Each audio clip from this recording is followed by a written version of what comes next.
Hello everyone, welcome back to Himachal success book. आज हम discuss करेंगे 1 अक्टूबर 2022 के करंट अफेयर्स। सबसे पहले हम हिमाचल प्रदेश के करंट अफेयर डिस्कस करेंगे, उसके बाद कुछ इंपॉर्टेंट नेशनल और इंटरनेशनल करंट अफेयर डिस्कस करेंगे। इसके अलावा जो इसकी पीडीएफ है वो मिलेगी आपको टेलीग्राम चैनल पे। टेलीग्राम पे सर्च कीजिए हिमाचल सक्सेस बुक और वहाँ से आप इस सेशन की पीडीएफ डाउनलोड कर सकते हैं। स्टार्ट करते हैं discussion. First question is, what is the rank of Himachal Pradesh among the states having fewer than 100 urban local bodies in स्वच्छ सर्वेक्षण अवार्ड 2022? स्वच्छ सर्वेक्षण पुरस्कार 2022 में 100 से कम शहरी स्थानीय निकायों वाले राज्यों में हिमाचल प्रदेश का कौन सा स्थान है? तो हिमाचल प्रदेश जो है वो चौथे स्थान पर है। तो हाल ही में जो हमारा union urban and housing affair ministry है उनके द्वारा स्वच्छ सर्वेक्षण रैंकिंग दी गई है, स्वच्छ सर्वेक्षण अवार्ड दिए गए हैं और उनकी लिस्ट जारी की गई है। उसमें 100 से कम शहरी स्थानीय निकाय वाले राज्य, यानी कि जिन राज्यों में 100 से कम जो है अर्बन लोकल बॉडीज़ हैं। अर्बन लोकल बॉडीज़ यानी कि जो आपकी म्यूनसिपल कॉरपोरेशन और म्यूनसिपल काउंसिल हैं उनको मिला के, यानी कि आपके जो नगर निगम है और नगर परिषद उनको मिला के जो है 100 से कम है, जो 100 से कम है उनकी लिस्ट जारी की गई है। उसमें हिमाचल प्रदेश जो है वो चौथे स्थान पर है और नंबर 1 पर रहा आपका त्रिपुरा, नंबर 2 पर रहा आपका झारखंड और नंबर 3 पर है आपका उत्तराखंड। इसके अलावा अगर इंडिविजुअली देखा जाए, अगर हमारे नगर निगम को देखा जाए तो नगर निगम में जो हमारा शिमला नगर निगम है वो 56वें स्थान पर है। धर्मशाला नगर निगम जो है वो 86वें स्थान पर है। सोलन नगर निगम जो है 31वें स्थान पर है। पालमपुर नगर निगम जो है 215वें स्थान पर है और मंडी नगर निगम जो है 192वें स्थान पर है। टोटल जो नगर निगम है हिमाचल प्रदेश में टोटल 5 हैं और ये पाँचों की रैंकिंग है। इस पर मेन ध्यान आपको ये रखना है कि हिमाचल प्रदेश का रैंक क्या है। तो हिमाचल प्रदेश का जो रैंक है वो चौथा स्थान है, यानी कि 4th रैंक है हिमाचल प्रदेश का इस लिस्ट में। और लिस्ट को भी याद रखिएगा कौन सी कैटेगरी में बोला गया है, ये है 100 से कम शहरी स्थानीय निकाय में, यानी कि जो अर्बन लोकल बॉडीज़ हैं वो 100 से कम होंगी उनकी लिस्ट में, उनकी कैटेगरी में हिमाचल प्रदेश जो है चौथे स्थान पर है। और पिछले वर्ष जो था 5वें स्थान पर था और इस बार जो हिमाचल प्रदेश के जो पॉइंट्स हैं, वो जो अंक हैं वो हैं 2200 पॉइंट हिमाचल प्रदेश ने हासिल किए हैं। Which medal has been won by women kabaddi team of Himachal Pradesh in 36th national games? 36वें राष्ट्रीय खेलों में हिमाचल प्रदेश की महिला कबड्डी टीम ने कौन सा पदक जीता है? काफ़ी गर्व की बात है हिमाचल प्रदेश के लिए, क्योंकि हिमाचल प्रदेश की जो महिला कबड्डी टीम है उन्होंने 36वें राष्ट्रीय खेलों में गोल्ड मेडल जीता है। कौन सा मेडल? गोल्ड मेडल जीता है। तो हाल ही में जो हमारे 36वें राष्ट्रीय खेल खेले जा रहे हैं, यानी कि 36th नेशनल गेम जो है वो खेली जा रही हैं, वो खेली जा रही हैं आपकी गुजरात में, गुजरात के अहमदाबाद में खेली जा रही हैं। और फाइनल मुकाबला था कबड्डी टीम का, महिला कबड्डी टीम का, और वो था महाराष्ट्र के साथ और महाराष्ट्र को 27-22 से हराया, यानी कि 27 पॉइंट जो थे वो हिमाचल प्रदेश के थे और 22 जो थे वो महाराष्ट्र के थे। और गोल्ड मेडल जीता है हिमाचल प्रदेश की महिला कबड्डी टीम ने। इसके अलावा ये जो आप देख रहे हैं ये है मैस्कॉट, मैस्कॉट बोलते हैं इसे, ये मैस्कॉट है, हिंदी में बोलते हैं इसको शुभंकर। ये मैस्कॉट है हमारा 36 नेशनल गेम्स का। कमेंट बॉक्स में आंसर दीजिएगा इसका नाम क्या है, क्या नाम है इस मैस्कॉट का जो 36 नेशनल गेम अभी खेले जा रहे हैं, इस मैस्कॉट का नाम क्या है?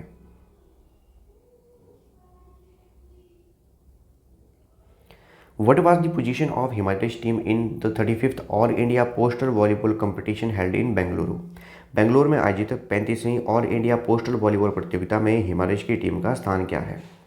तो हिमाचल की जो टीम है वो रनरअप रही, रनरअप यानी कि फाइनल मुकाबला था हिमाचल की टीम का कर्नाटका की टीम के साथ इस चैंपियनशिप में, और फाइनल मुकाबला जो है वो कर्नाटका की टीम जीती और हिमाचल की टीम जो है वो रनरअप रही। ये जो चैंपियनशिप है ये थी हमारी 35th all India postal volleyball competition, और कहाँ खेला गया? ये खेला गया हमारा बेंगलुरु में। डिस्कस करते हैं नेशनल और इंटरनेशनल करंट अफेयर्स।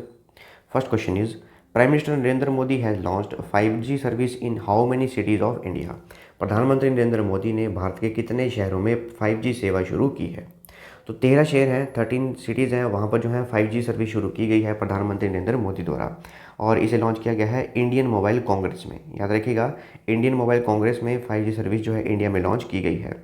और ये 13 शहर कौन कौन से हैं? ये हैं अहमदाबाद, बेंगलुरु, चंडीगढ़, चेन्नई, दिल्ली, गांधीनगर, गुरुग्राम, हैदराबाद, जामनगर, कोलकाता, लखनऊ, मुंबई और पुणे। टोटल जो है 13 सिटीज़ हैं जहाँ पर कि ये 5G सर्विस लॉन्च की गई है प्रधानमंत्री नरेंद्र मोदी द्वारा। Which city has been adjudged India's cleanest city for the 6th time in a row in स्वच्छ सर्वेक्षण अवार्ड 2022? स्वच्छ सर्वेक्षण पुरस्कार 2022 में किस शहर को लगातार 6ठी बार भारत का सबसे स्वच्छ शहर चुना गया है? तो पहले भी हमारा इंदौर ही था और अभी भी इंदौर ही है सबसे स्वच्छ शहर, सबसे स्वच्छ सिटी हमारी इंडिया की। तो हाल ही में जो हमारा केंद्रीय housing and urban affair ministry है उनके द्वारा स्वच्छ सर्वेक्षण अवार्ड 2022 दिए गए और इनमें अलग अलग कैटेगरीज में अवार्ड दिए गए। जो हमारा बेस्ट परफॉर्मिंग स्टेट है उनमें नंबर 1 पर रहा मध्य प्रदेश और दूसरे पर रहा छत्तीसगढ़ और तीसरे पर रहा महाराष्ट्र। इसके अलावा सिटीज़ की बात की जाए तो बिग सिटी की कैटेगरी में नंबर 1 पर रहा हमारा इंदौर, नंबर 2 पर सूरत और नंबर 3 पर रहा नवी मुंबई। यानी कि सबसे बेस्ट सिटी यानी कि क्लीनेस्ट सिटी जो है इंडिया की है वो है इंदौर। इसके अलावा जिन राज्यों में 100 से कम अर्बन लोकल बॉडीज़ हैं, अर्बन लोकल बॉडीज़ यानी कि म्यूनसिपल कॉर्पोरेशन और म्यूनसिपल काउंसिल, इन दोनों को मिला के जो है 100 से कम है, उनकी लिस्ट में नंबर 1 पर रहा हमारा त्रिपुरा, नंबर 2 पे रहा आपका झारखंड, नंबर 3 पे रहा आपका उत्तराखंड और नंबर 4 पे रहा आपका हिमाचल प्रदेश। इन बातों को ध्यान रखिएगा। Who recently won the Changemaker Award at the United Nations Sustainable Development Goals Action Awards? हाल ही में संयुक्त राष्ट्र सतत विकास लक्ष्यों एक्शन अवार्ड में चेंज मेकर पुरस्कार किसने जीता है? ये जो अवार्ड है जीता है सृष्टि बख्शी ने। इंडियन ओरिजिन की है सृष्टि बख्शी और इन्हें मिला है चेंज मेकर का अवार्ड।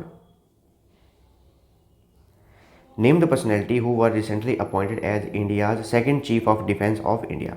उस व्यक्तित्व का नाम बताइए जिसे हाल ही में भारत के दूसरे चीफ ऑफ डिफेंस स्टाफ के रूप में नियुक्त किया गया। ये हैं लेफ्टिनेंट जनरल अनिल चौहान। ये हैं लेफ्टिनेंट जनरल अनिल चौहान और ये सेकंड सीडीएस बने हैं। सीडीएस यानी कि chief of defence staff second बने हैं हमारे इंडिया के और ये फर्स्ट सीडीएस थे, पहले सीडीएस थे ये। अच्छा, कमेंट बॉक्स में इनका नाम बताइएगा कि फर्स्ट सीडीएस कौन थे हमारे इंडिया के, चीफ ऑफ डिफेंस स्टाफ कौन थे हमारे इंडिया के जो नंबर 1 पे थे, पहले थे। Who was recently appointed as the 16th Attorney General for India by President of India Draupadi Murmu. हाल ही में भारत के राष्ट्रपति द्रौपदी मुर्मू द्वारा भारत के लिए 16वें अटॉर्नी जनरल के रूप में किसे नियुक्त किया गया? ये है आर वेंकटरमणी। आर वेंकटरमणी जो हैं इन्हें 16वां अटॉर्नी जनरल ऑफ इंडिया बनाया गया है और इन्हें नियुक्त किया गया है भारत की राष्ट्रपति द्रौपदी मुर्मू के द्वारा। तो हाल ही में जो हमारी भारत की राष्ट्रपति हैं द्रौपदी मुर्मू, उनके द्वारा आर वेंकटरमणी इन्हें 16th अटॉर्नी जनरल बनाया गया है हमारे भारत का। इनसे पहले कौन थे? इनसे पहले थे के वेणुगोपाल। और जो हमारे अटॉर्नी जनरल होते हैं ये फर्स्ट लॉ ऑफिसर होते हैं भारत के, यानी कि फर्स्ट लॉ ऑफिसर होते हैं गवर्नमेंट ऑफ इंडिया के। और आर्टिकल 76 के अंतर्गत इनकी जो है अपॉइंटमेंट की जाती है भारत के राष्ट्रपति के द्वारा। What was the overall theme for the International Day of Older Persons observed on 1 अक्टूबर? 1 अक्टूबर को मनाए गए वृद्ध व्यक्तियों के अंतर्राष्ट्रीय दिवस के लिए समग्र विषय क्या था? ये था resilience of older persons in changing world. ये था resilience of older person in changing world.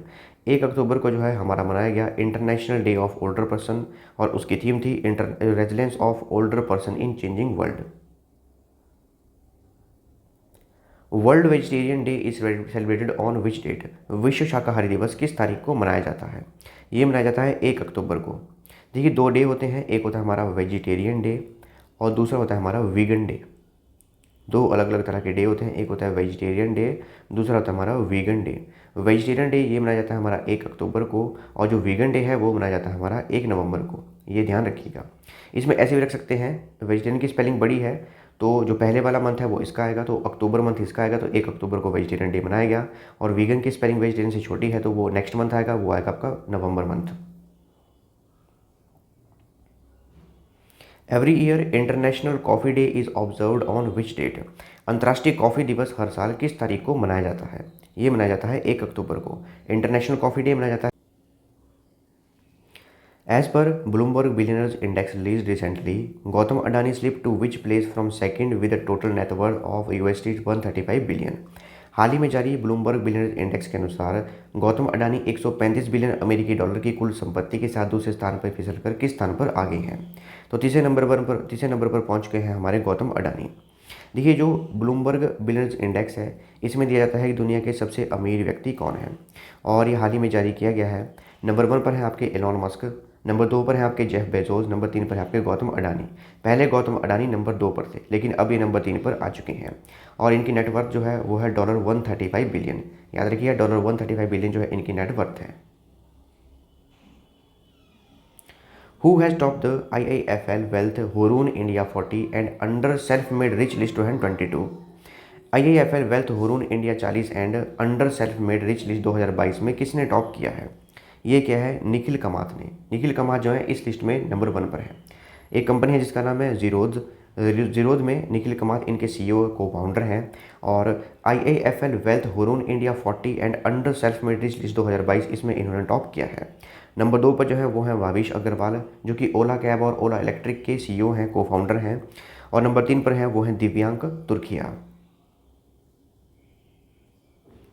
Name the personality who is the only Indian to be featured on the Time 100 next emerging leaders list. उस व्यक्तित्व का नाम बताइए जो time 100 next उभरते नेताओं की सूची में शामिल होने वाला एकमात्र भारतीय है। ये है हमारे आकाश अंबानी। लिस्ट जो है इसका नाम है टाइम 100 नेक्स्ट एमर्जिंग लीडर्स। इस लिस्ट में शामिल होने वाले एकमात्र भारतीय हैं वो है आकाश अंबानी। आकाश अंबानी जो है मुकेश अंबानी के बेटे हैं। The Ministry of Road Transport and Highways extending the deadline of 1st October 2022 to which date for the implementation of electric vehicle battery safety norms। सड़क परिवहन और राजमार्ग मंत्रालय ने इलेक्ट्रिक व्हीकल बैटरी सुरक्षा मानदंडों के कार्यान्वयन के लिए 1 अक्टूबर 2022 की समय सीमा को किस तारीख तक बढ़ा दिया है। इस समय सीमा को बढ़ा दिया है दिसंबर 2022 तक। देखिए हाल ही में जो हमारा रोड ट्रांसपोर्ट एंड हाईवे है उन्होंने डेडलाइन दी थी कि जो इलेक्ट्रिक व्हीकल बैटरी के सेफ्टी नॉर्म है उन्हें इम्प्लीमेंट करने के लिए जो डेडलाइन थी वो थी पहले 1 अक्टूबर 2022। अब इस डेडलाइन को दिसंबर 2022 तक एक्सटेंड कर दिया गया है। Which organization recently received the final approval from the Securities and Exchange Board of India for introducing the electronic gold receipt segment on its platform? किस संगठन को हाल ही में भारतीय प्रतिभूति और विनिमय बोर्ड से इलेक्ट्रॉनिक गोल्ड रसीद खंड अपने मंच पर पेश करने के लिए अंतिम मंजूरी मिली है? ये मिली है आपकी बॉम्बे स्टॉक एक्सचेंज को। यानी कि जो हमारा securities and exchange board of India है उसके द्वारा बॉम्बे स्टॉक एक्सचेंज को ये अप्रूवल दिया गया है कि वो इलेक्ट्रॉनिक गोल्ड रिसिप्ट इस सेगमेंट को ऐड कर सकते हैं अपने प्लेटफॉर्म के ऊपर। और जो हमारा security and exchange board of India है इसकी जो चेयरपर्सन है वो है हमारी माधवीपुरी बुच। तो ये थी हमारी डिस्कशन। और इस सेशन की जो पीडीएफ है वो मिली आपको टेलीग्राम चैनल पे। टेलीग्राम पे सर्च कीजिए हिमाचल सक्सेस बुक और वहाँ से आप इस सेशन की पीडीएफ प्राप्त कर सकते हैं। इसके अलावा इंस्टाग्राम, टेलीग्राम, फेसबुक इन पे फॉलो कर सकते हैं। So thanks for watching video. Do like, share and subscribe my channel.